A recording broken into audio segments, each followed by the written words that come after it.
Ok. Bon les gars, on va parler des résultats d'NVIDIA en hausse. Regardez le chiffre, 265%. Et le but, ça va être de faire un point et de savoir quoi faire maintenant avec ces résultats. D'orienter au niveau de nous orienter en fait, on va dire au niveau de nos investissements par rapport à la crypto bien sûr ou par rapport au marché traditionnel parce que bon les résultats je pense que tout le monde a entendu ou tous ceux qui suivent à peu près les marchés, voilà, on est au courant. Nvidia vient d'exploser son chiffre d'affaires et ça nous donne des indications sur où on devrait se diriger par rapport à l'investissement. Donc, Nvidia affiche un chiffre d'affaires en hausse de 265% grâce à son activité IA en plein essor. Donc, Nvidia a publié après la cloche, donc hier soir à 22 h après la clôture des marchés américains.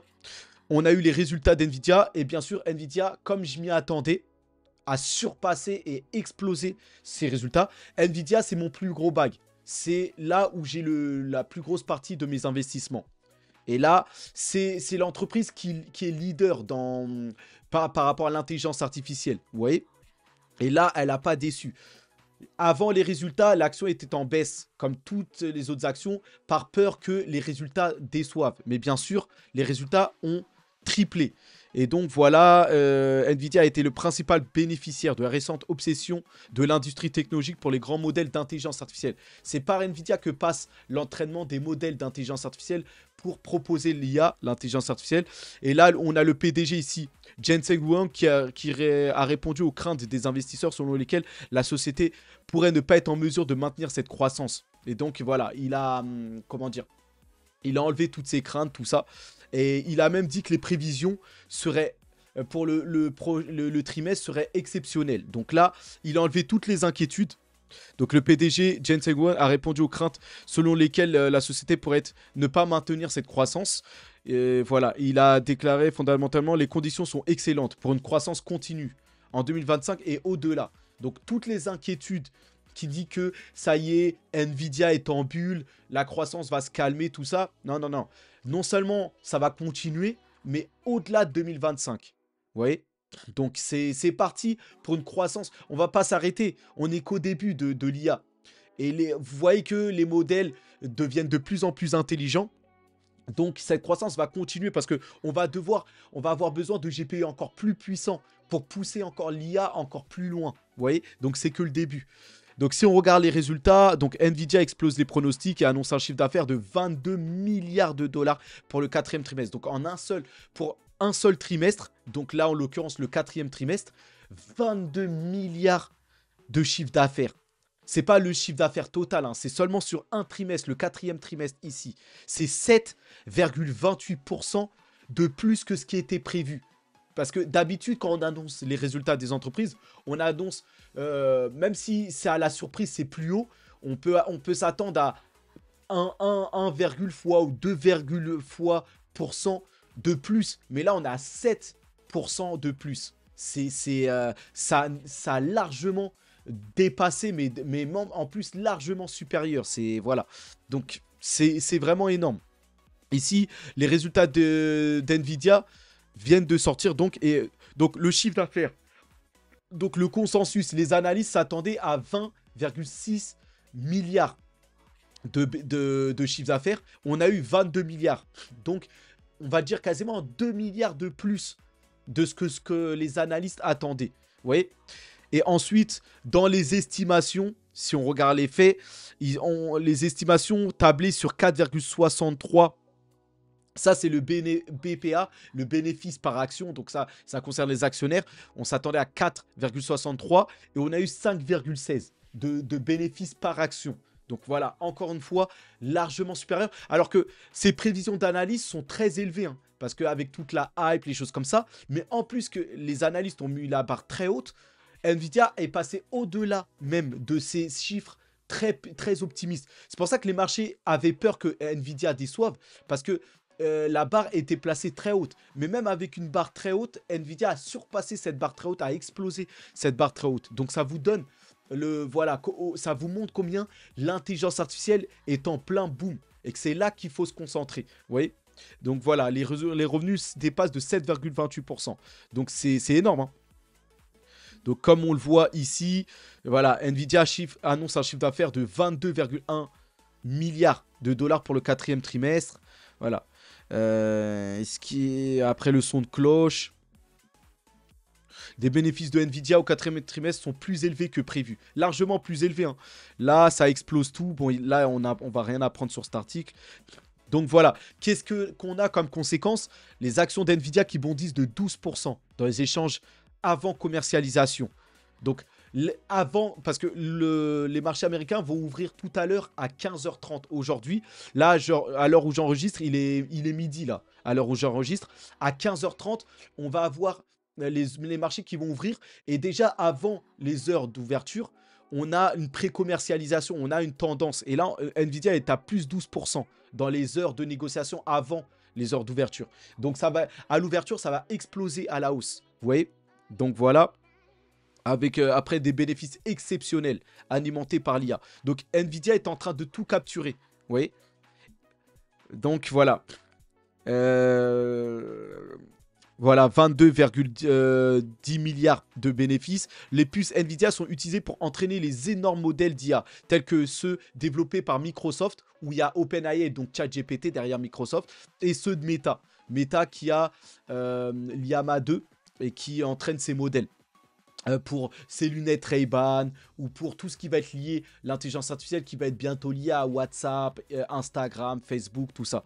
Donc, voilà. Et ça, vous voyez le PDG Jensen Huang avec, par exemple, ici, le Grasshopper. Donc ça, c'est sa dernière puce d'IA génératif qu'il a présenté dernièrement.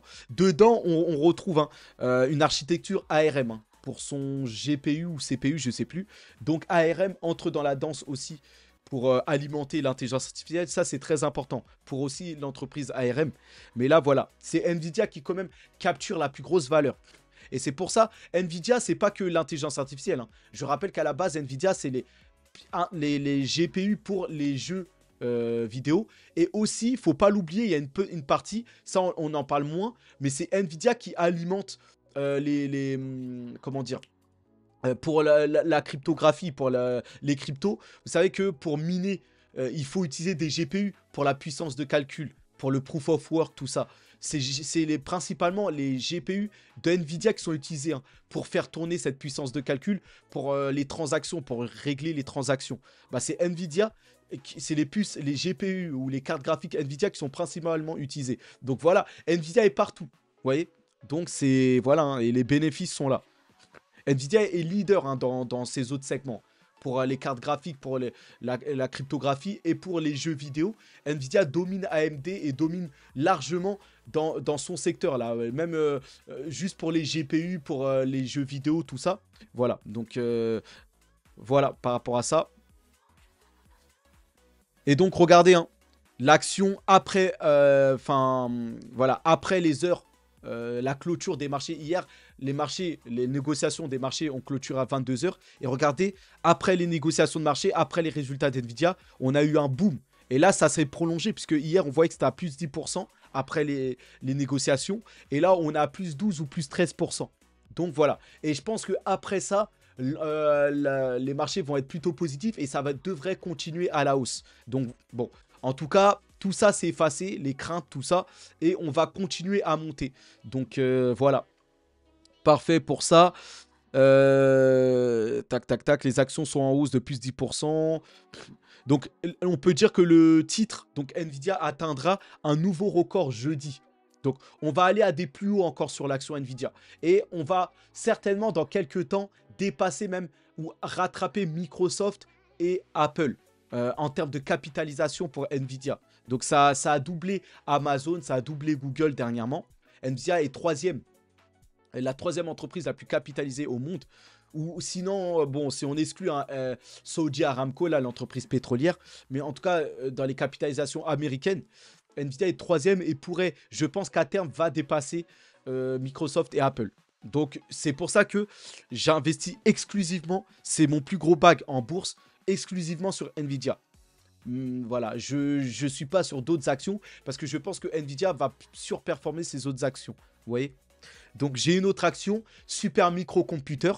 parce que c'est les centres de données pour l'infrastructure de nouvelle génération, pour les centres de données, pour l'intelligence artificielle. Je parie aussi sur super microcomputer. Vous voyez, mais Nvidia reste mon plus gros bac. Vous voyez. Donc, Nvidia, regardez les revenus. Les images parlent plus que les mots des fois. Regardez ça. En 2023, regardez la barre en haut, là, vert. C'est exceptionnel. Et là, en 2024, là, ça, c'était en 2023. 26 millions, voilà, on est à 26 millions.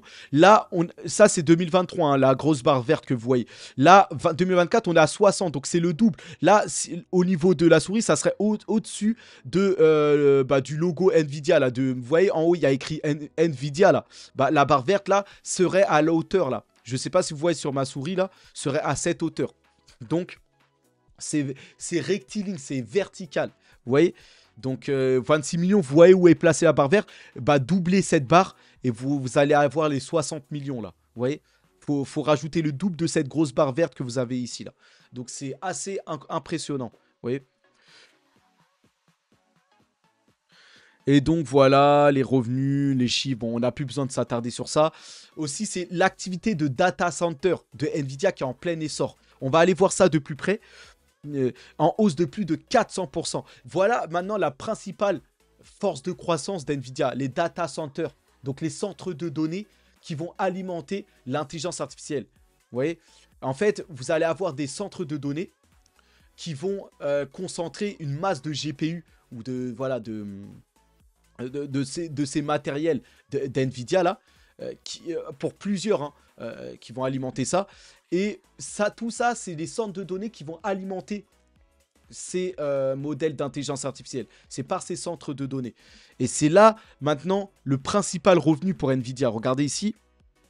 Vous aviez pour Nvidia le gaming, après la visualisation, les véhicules autonomes.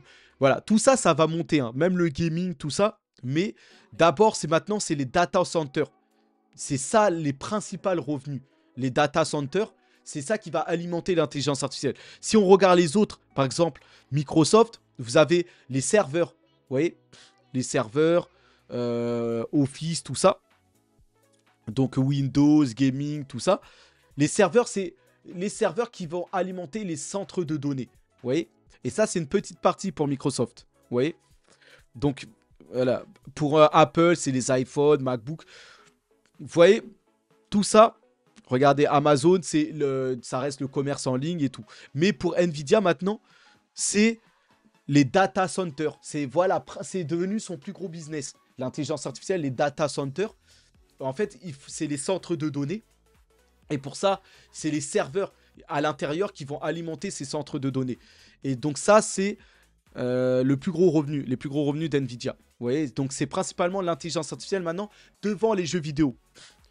Là, on nous parle que aussi, Nvidia a dit, Jensen Huang a déclaré que les data centers ont décliné par contre en Chine.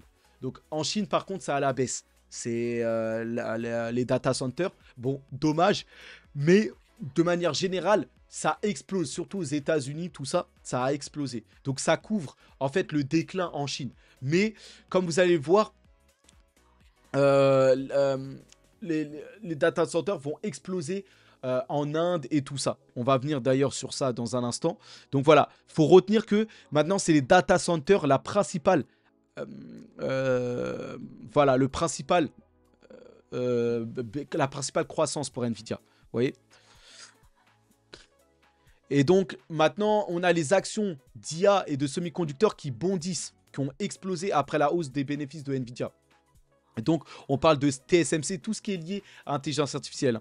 TSMC, super microcomputer, où je suis investi dedans. Parce que si super microcomputer, ils vendent les serveurs de nouvelle génération avec une technologie de refroidissement pour alimenter justement les centres de données comme Nvidia, comme Meta. Le plus gros client de super microcomputer, c'est Meta, Facebook, qui alimente ses serveurs, ses centres de données, principalement avec le super microcomputer. C'est super microcomputer qui vend les serveurs de nouvelle génération pour Meta, avec une technologie justement de refroidissement voilà, très moderne, tout ça. Donc, c'est pour ça que, et je sens que ça, c'est un marché qui va exploser.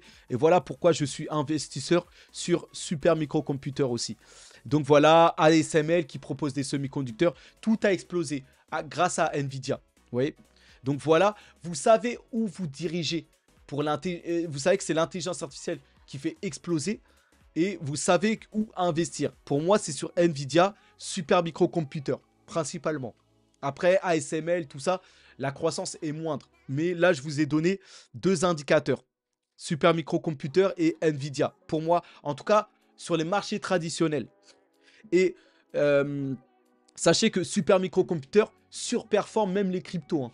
Parce que voilà, Super Microcomputer, ça fait du plus, ça atteint les plus 1000% sur un mois. Et là, ça a un peu rebaissé, mais là, ça va repartir. Mais là, on a du plus 700, plus 800% sur les 2-3 mois.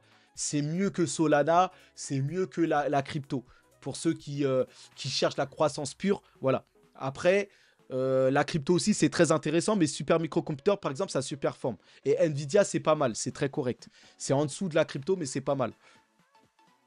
Donc voilà, une petite actualité, AMD qui s'associe justement à Wormhole, qui sert de passerelle, de pont entre les Ethereum et les autres blockchains pour la liquidité, tout ça.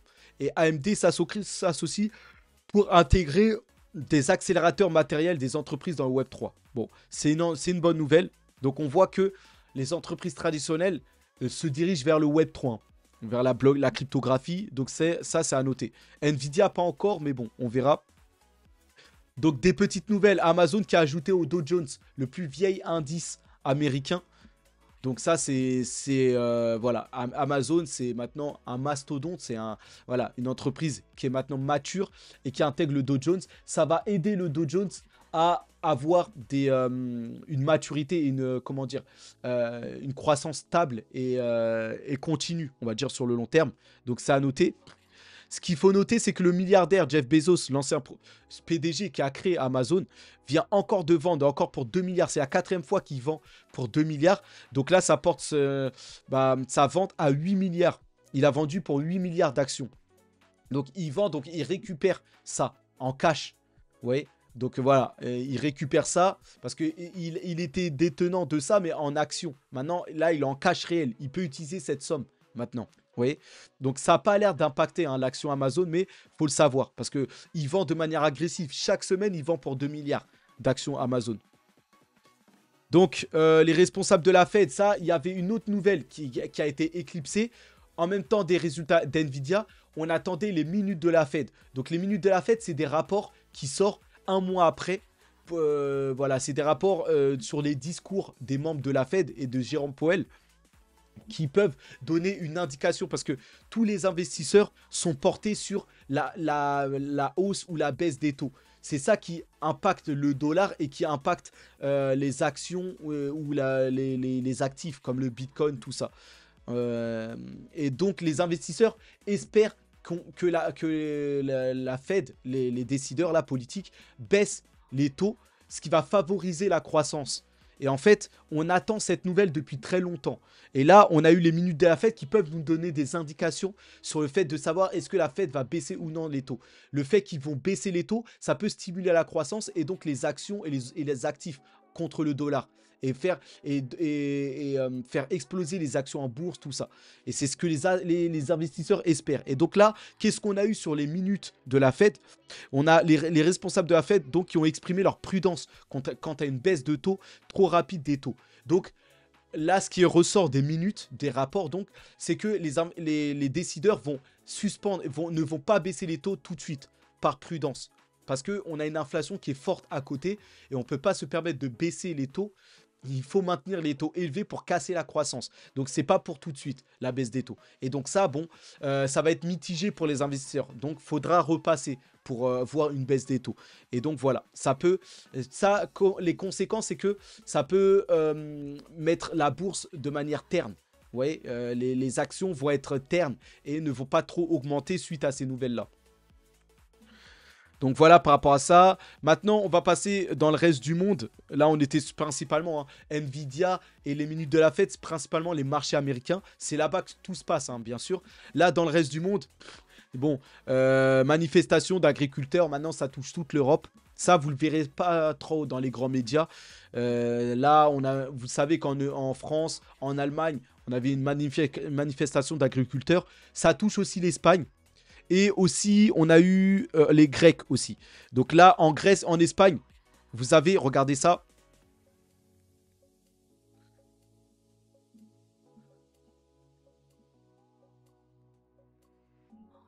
Ouais, donc, c'est des manifestations qui sont plutôt massives, hein, vous voyez. Donc ça, c'est en Espagne.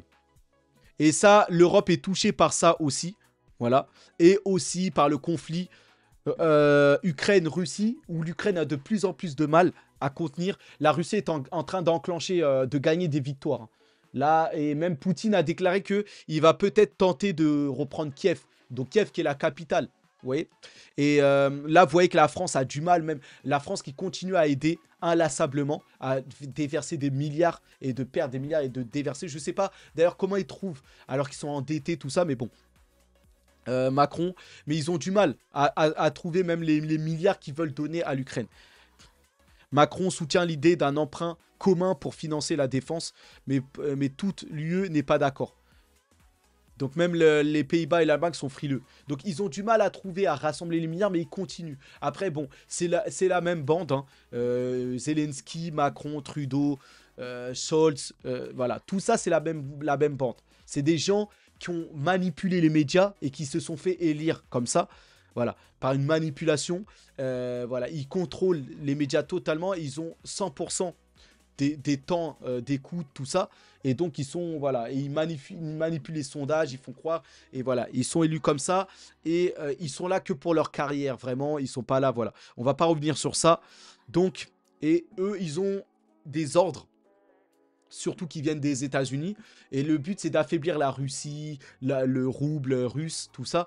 Et l'Europe aussi, par la même occasion. Les États-Unis contrôlent voilà, leurs moyens conséquents, contrôlent ces chefs d'État, tout ça, et leur donnent comme ordre à travers l'Union Européenne, Ursula von der Leyen, voilà, des ordres comme quoi il faut s'élargir, il faut voilà, placer ses pions avec l'OTAN, tout ça. Et voilà, le but c'est ça. Et là, ils sont attaqués un peu, ils se sont bien trop élargis, bien trop au goût de la Russie. Et la Russie, là, est rentrée en conflit pour stopper tout ça. Donc voilà, par rapport à ça, on va pas revenir sur ça. Donc en Asie, là, on a des pays d'Asie, par exemple, qui pourraient connaître une forte croissance. Et là, on parle du Vietnam. Mais il n'y aura pas que le Vietnam, hein. De manière générale, l'Asie entière va connaître un boom de croissance. Et ça, il faudra surveiller ça de près. Et il y a la Chine. Bon, la Chine là est un peu en difficulté, mais de manière générale, l'Asie du Sud-Est, hors un peu Corée, Japon, qui explosent en bourse, mais parce que eux ils trichent, ils impriment, impression de billets, et eux ils sont dépendants un peu des États-Unis. Mais les pays d'Asie du Sud-Est comme l'Indonésie, la Malaisie, Singapour, Vietnam, tout ça, sont en plein boom et vont exploser, et surtout le Vietnam. Le Vietnam, où va se délocaliser, où ils vont récupérer tout ce qui va être pour la fabrication, l'industriel, les semi-conducteurs, tout ça. Eux, ça va être en pleine croissance. Parce que le Vietnam, c'est encore moins cher que la Chine et Taïwan et tout ça. Donc, les entreprises vont se délocaliser pour avoir des coûts de main-d'œuvre très faibles, tout ça. Ouais, et ça va faire exploser le Vietnam, tout ça. Donc ça va être ces pays-là vont être en pleine croissance. Et bien sûr, le pays qui va être l'un des pays en plus forte croissance et qui devrait peut-être dépasser même la Chine à terme et même les États-Unis, c'est l'Inde qui est le pays qui va avoir le plus de croissance, tout ça. Et ça va être, là c'est un Eldorado même pour les entreprises américaines de technologie, Apple, Microsoft, ils vont tous se délocaliser là-bas, la Tesla. Parce que déjà, le coût de fabrication, la main-d'œuvre, c'est encore moins cher qu'en Chine. La Chine qui était l'usine du monde. Là, on a trouvé une autre usine du monde, encore moins chère, l'Inde.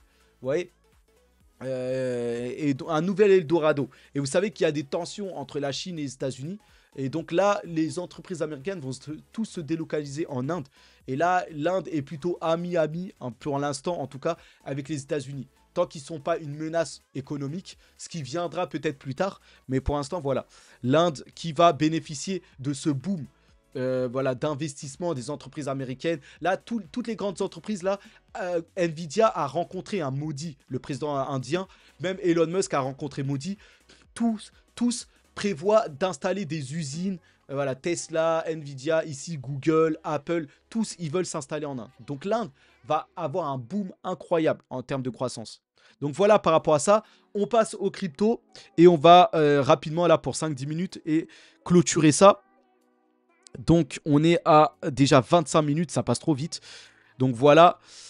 Les cryptos. Donc là, voilà la map. Comme vous voyez, Agix, qui est lié à l'intelligence artificielle et qui profite de l'explosion d'NVIDIA, des résultats d'NVIDIA. Vous avez aussi Render, qui est un peu le NVIDIA sur la blockchain. Render Network, un projet qui récupère la puissance de calcul. Voilà, pour alimenter l'IA, tout ça. Donc Render qui a explosé, bien sûr. Moins Tao. Tao qui est le visage, BitTensor qui est le visage de l'intelligence artificielle. Et qui a un projet qui va exploser. Avec son modèle, voilà, sa plateforme liée à l'IA, parfaite, vous voyez, donc on verra. Et donc voilà, et on a une crypto Jasmy qui, comme ça, explose. Jasmy, c'est, on va dire, le Bitcoin japonais, vous voyez, et qui connaît un engouement en ce moment. Bon, moi, je préfère le Bitcoin, mais vous avez l'équivalent japonais. Vous savez, le Satoshi Nakamoto, rien qu'au nom, qui est le créateur du Bitcoin, c'est un nom japonais, Satoshi Nakamoto. Et les Japonais sont très forts par rapport à ça. Jasmy, il y a une équipe de Japonais derrière très compétente qui a créé l'équivalent du Bitcoin japonais. Et là, au Japon, ça a l'air d'exploser, cette crypto. Elle a l'air d'être très aimée, très adulée. Et là, elle a explosé. Vous avez aussi WorldCoin, la crypto qui scanne votre iris, on va dire vos yeux, pour débloquer des fonctionnalités. Donc, c'est le projet de Sam Altman qui est derrière ChatGPT et OpenAI. Donc, on verra. Mais les cryptos sont plutôt en phase de range. Depuis une semaine, même un mois, c'est en train de ranger aux alentours des 51-52K. Donc, quand c'est comme ça, en général, c'est plutôt bon. Parce que quand on a des longs ranges, en général, ensuite, ça explose à la hausse. Donc, on est patient, on attend. Le Bitcoin a une certaine force, hein, parce que le volume, ici vous voyez 28 milliards de volume, quand ça a plus de 20 milliards, c'est que c'est correct, c'est bon. Et là, 28, 30, c'est plutôt correct. Donc, il semblerait quand on regarde ça, que le Bitcoin va aller à la hausse. On est en train d'accumuler de la force pour partir à la hausse. Donc, il y a d'autres choses qui nous montrent ça. Donc ici, on a plein de déclarants. On a eu, par exemple, Robert Kiyosaki, celui qui a écrit Père riche, Père pauvre, le best-seller, le livre qui vous change votre mentalité pour devenir riche, tout ça. Lui, il a dit que le Bitcoin atteindra 100 000 $ avant juin. Donc là, on est au mois de février. Donc lui, dans les 2-3 mois, là, les 3-4 mois, le Bitcoin va dépasser 100K. C'est possible. On va voir ça. Et ici, on a une autre personne très respectée, donc en l'occurrence une autre personne asiatique, peut-être d'origine américaine encore, Tom Lee, expert de Fundstrat à CNBC, qui dit que le Bitcoin, lui, va atteindre 150 000 $ cette année. Donc là, c'est pas avant juin, mais d'ici la fin de l'année, avant la fin de l'année, 150 000 $. Et il cite 3 raisons. Déjà, il dit que Bitcoin est une monnaie saine, ce qui est vrai. Voilà, c'est pas le dollar et le dollar qui a un Ponzi. Donc là, il dit que les ETF Bitcoin commenceront à absorber des BTC sur le marché. Ça, c'est vrai. Donc, on a les ETF qui sont lancés. Hein. Ces trackers qui vont répliquer le cours du Bitcoin. Ces trackers qui vous proposent d'acheter du Bitcoin à travers les fonds traditionnels. Donc, voilà, ça, c'est vrai. Là, il y a de plus en plus d'accumulation. Donc, ça va créer une rareté sur le Bitcoin et donc faire augmenter le prix du Bitcoin. On a aussi le fameux halving du Bitcoin. Donc, le halving, c'est un phénomène qui a lieu tous les 4 ans, qui divise la récompense des mineurs du Bitcoin. Et ça va arriver en avril 2024, donc d'ici 2 mois. Donc, on a le halving du Bitcoin. Ça va mécaniquement faire augmenter parce que la valeur du Bitcoin va être divisée par 2. Et donc, la rareté du Bitcoin va augmenter d'un coup. Vous voyez ? Et donc, le troisième, c'est les taux d'intérêt de la réserve fédérale qui devraient réduire. Donc, c'est vrai que tous les investisseurs, je vous ai dit ça tout à l'heure, attendent la réduction des taux d'intérêt pour stimuler la croissance. Et la réserve fédérale va devoir baisser les taux parce que l'inflation est en train de vraiment baisser. Donc, pour l'instant, ils maintiennent les taux, mais quand l'inflation va correctement baisser, là, on est aux alentours des 3%. La Fed veut que les taux reviennent à 2%. Donc, on est proche de tout ça. Et donc, quand la Fed va baisser ses taux, mécaniquement, ça va stimuler la croissance. Et donc, des autres actifs en face du dollar. Et donc, du Bitcoin. Donc, voilà, on a plusieurs raisons. Là, on a 3 catalyseurs. Et c'est vrai que tous ces faits vont arriver. Donc, on verra si ça va suffire à pousser le prix du Bitcoin à plus de 100 voire 150K. Donc c'est possible, on va voir ça. Mais comme le Bitcoin est dans un cycle, et en général les cycles se suivent, et là, en plus des ETF Bitcoin, je pense que ça peut arriver. Donc on verra ça à terme. On verra ça. L'offre de Bitcoin sur Coinbase se raréfie, justement. Et là, on a des preuves que l'offre se raréfie. En tout cas, sur l'exchange Coinbase, on a quasiment plus d'offres. Donc ça va, la demande va être forte pour le Bitcoin. Et ça, c'est une preuve que le prix du Bitcoin peut augmenter rapidement là. Ça, c'est une très grosse preuve.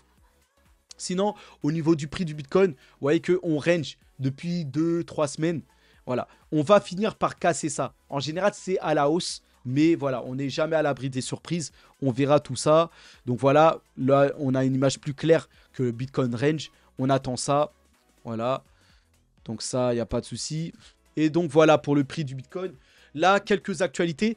Optimisme, la layer 2, une des layers 2 du Bitcoin qui vient de procéder à son 4e airdrop. Bon, ça, moi, j'aime pas trop. Ça, pour moi, ça sent pas trop bon. Donc c'est bien, ils font des cadeaux à la communauté, tout ça. Mais en général, ça, c'est pour masquer le fait que ça se passe pas trop bien. Ou là, c'est moi qui donne cet avis-là. Mais j'aime pas trop quand il y a trop d'airdrop. Ça veut dire qu'on essaie d'appâter la communauté avec des cadeaux. Bah ça, c'est bien hein, pour les investisseurs qui bénéficient. Les airdrops, en gros, c'est des distributions sous forme de crypto, mais ça a une valeur. En fait, c'est comme une offrande, un cadeau de la part de l'entreprise, ou là, ici, d'Optimism, de la startup en question ici, là, pour sa communauté. Et sa communauté va bénéficier gratuitement, comme ça, de jetons, donc d'une valeur, voilà, gratuitement. Voilà, simplement parce qu'elle possède ces jetons-là. Donc, en gros, là, il vous incite à détenir, à garder des jetons et ils vous offrent des choses. Mais ça, en général, ils ont normalement un bon projet n'a pas besoin de faire ça. Vous voyez? Donc, il faut rester prudent hein, par rapport à Optimism. Parce qu'ils attirent, là, c'est le 4e airdrop. Certes, ils attirent leur communauté à détenir, à garder la crypto. Mais ça, c'est... Je sais pas. Derrière, il faut voir. C'est que derrière, en général, les coquilles sont vides. En général. Aussi, Polygon, voilà une nouvelle collaboration. Polygon et Starkware. Donc, Starkware, c'est une entreprise qui vient de lancer Starknet, un réseau Layer 2. Une deuxième couche avec la technologie Stark qui est apparemment la plus grosse technologie actuelle, la technologie des Stark. Mais là, Polygon vient de collaborer avec eux. Polygon, il collabore avec tout le monde. Toutes les marques, toutes les grosses. Mais on attend maintenant du concret. Parce que c'est bien d'être là, de toujours des annonces. Mais au final, on attend de la délivrance. On attend... Et là, c'est ça mon problème aussi avec Matic. Bon, voilà. Les partenaires, ils sont là. Hein. C'est que si Starkware aussi, hein, ils ont accepté. Et tout comme les grosses marques, là, Nike, je sais pas moi... y a beaucoup de marques là qui sont avec Mercedes et tout ça. Tous, ils sont liés avec Polygon pour les NFT, les choses comme ça. C'est bien. Mais Polygon, pour le marketing, ils sont très forts. Et nouer des partenariats. Parce que Polygon, ils payent pour avoir ces partenariats. Mais derrière, j'ai peur que ce soit comme Optimism. Ça soit une coquille vide. Donc là, pour le coup, là, avec toutes les annonces, là, j'ai une petite inquiétude par rapport au layer 2 d'Ethereum, là. Et même Ethereum lui-même. Parce que Ethereum, on a eu des... vous voyez, par exemple, par rapport à Vitalik Buterin, des choses qui sont sorties comme quoi des choses pas très correctes là par rapport à Vitalik Buterin, des choses comme ça. Je sais pas si vous avez entendu ces nouvelles. Et là, on a aussi Ethereum qui est très lent dans son développement, tout ça. Voilà, j'ai des inquiétudes déjà par rapport à Ethereum, mais voilà, je pense que Ethereum va s'en sortir et il y a les ETF Ethereum qui arrivent. Bon, on va voir. Mais là, les Layer 2, bah, sur le réseau, c'est pas trop ça. C'est pas très utilisé, contrairement à Solana. Et aussi, on a que des annonces, des airdrops, des partenariats, mais dans le concret, on n'a rien. Donc, j'ai un petit doute là sur les Layer 2. J'espère que ce doute va vite se dissiper. Vous voyez? Donc, voilà par rapport à ça. Et là, regardez, Solana, c'est la preuve pour se tourner vers Solana. Solana, lui, dans les faits, c'est réel. Quand on voit sur la DeFi, sur les NFT, voilà, le volume est là. Et Solana, ici, une preuve encore, Solana dépasse 2,45 milliards de volume de transactions sur 24 heures. Et dépasse donc BNB et XRP. Donc Solana, c'est réel. Dans les chiffres, on voit que Solana, il y a une attractivité. Le réseau est utilisé. Voilà, on voit que Jupiter, les protocoles qui sont basés sur Solana surperforment. On voit qu'il y a le réseau, en termes de volume de transactions, dépasse tout. Vous voyez? Donc là, ça, c'est du concret. Et moi, là, pour moi, et c'est pour ça que Solana, pour l'instant, est mon plus gros bag, on va dire. Vous avez Nvidia qui est mon plus gros bag sur les marchés traditionnels. Et vous avez Solana qui est mon plus gros bag sur la crypto. Devant un peu Ethereum et devant Bitcoin pour l'instant. À l'heure actuelle. Je n'ai pas encore dévoilé mes bags. Voilà, je suis toujours en termes de construction. Mais sachez que Solana, c'est mon plus gros bag. En tout cas, en termes de grosses cryptos, je suis exposé sur d'autres cryptos comme Tao, voilà, comme Kaspa, voilà, des cryptos prometteurs. Mais Solana, c'est mon plus gros bag. Et là, Solana prouve que ça surperforme tous les autres. Ethereum, Bitcoin, en termes de volume de transactions, tout ça. Enfin, pas Bitcoin, Ethereum qui a un plus gros volume parce que l'ensemble du monde, voilà, est sur Bitcoin et Ethereum. Mais je veux dire qu'en volume, Solana est en train de, quotidiennement de rattraper tout ça et de dépasser des gros projets comme BNB et XRP. Donc voilà par rapport à ça, voilà par rapport à cette vidéo. On en reste là. Et moi, bah, le conseil de cette vidéo, c'est que il va falloir s'orienter et mettre son argent sur l'intelligence artificielle. Clairement, Nvidia, Super Microcomputer ou sinon Render Network, Tao Bitensor, c'est vers là qu'on doit se diriger pour nos investissements. C'est la leçon, en tout cas, de l'explosion des résultats d'Nvidia.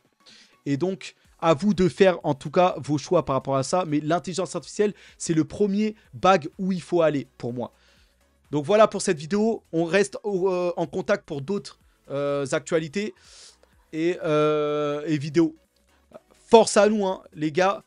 Et bonne semaine, bonne fin de semaine à tous. Allez, à plus.